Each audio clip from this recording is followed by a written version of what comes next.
enti impempi no obehwebehwe ne ayechi ni nyina yesumi so mu ni nyina no behwe na akoye ye kan bibi intelligence when ye yi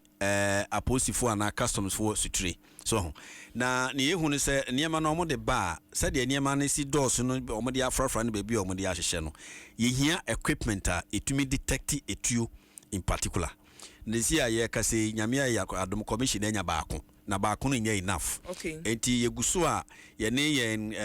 international partners edi nkomo na abansu ye ne abansu di nkomo se ye beboa ye ne yetumi enya saa equipment ni bi aka ho na aboa ye me yetumi detect saa etuo no ye de hyehye car parts ni ade di ba duru port ho no yetumi acheche scanners no aye wo no ye wo ne yetumi detect sa entumi detect tu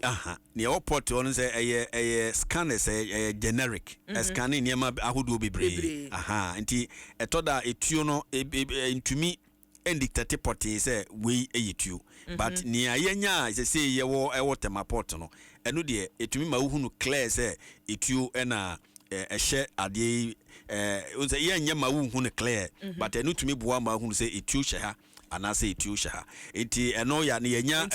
mo na sese mo small arms commission sa na mo de akoport ho no ye be office ewo port ho ye ne customs ne Ghana port ifo ye adwuma together national security na to make sure say etuo na man for smuggle the raw man mu no ye betumi detect ewo port ho